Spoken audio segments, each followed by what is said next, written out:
Ferns family history. Neanderthals, Denisovians and other early humans traded since prehistoric times. I witnessed this in the cave Sarawak when 3 human types lived in the same cave system.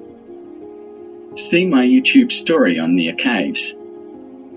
Otzi, the Iceman, lived around 3300 BC in the Alps. While not a trader himself, his well-preserved remains provide insights into early trade.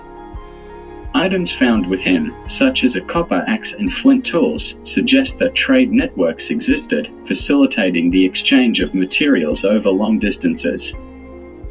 The Beaker culture, named after their distinctive bell-shaped pottery, emerged around 2800 BC in Europe.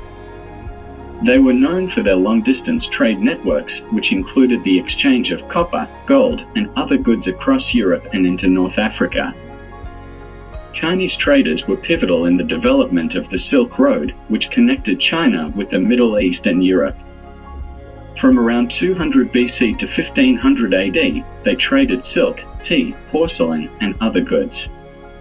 The Silk Road facilitated cultural and technological exchanges between East and West. Arab traders played a crucial role in the spread of goods, culture, and knowledge across the Islamic world and beyond. From the 7th century onwards, they established extensive trade networks that connected the Middle East with Africa, Europe, and Asia. They traded spices, textiles, precious metals, and other commodities. From the 8th to the 11th centuries, Vikings were renowned traders and explorers. They established trade routes across Europe, reaching as far as the Middle East and North America. They traded goods like timber, iron, furs, and slaves, and brought back silver, silk, spices, and other luxury items. By the 1400s, Portugal and Spain had powerful sailing fleets and decided to sail trade routes to get wealth. By 1492 they had financed Christopher Columbus, who put America on the map.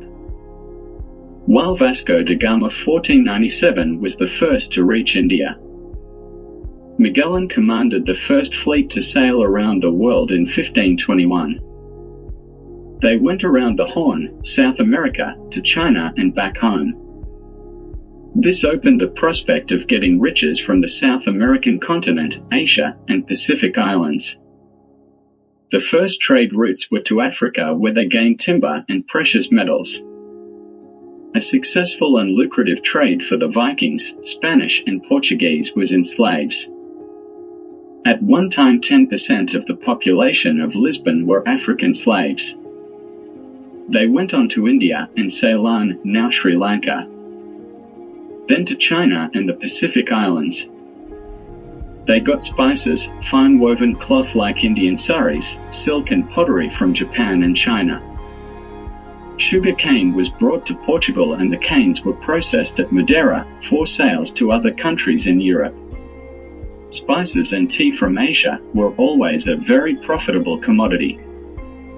To defend their interests, the Portuguese built many fortress harbour towns like Gala in Sri Lanka. They also built similar forts in Cochin, Goa, Indonesia, and on islands like Malacca, near China. Our first ancestors, parents of my grandfather and grandmother, were Portuguese traders based in Sri Lanka, Ceylon, and West Coast India.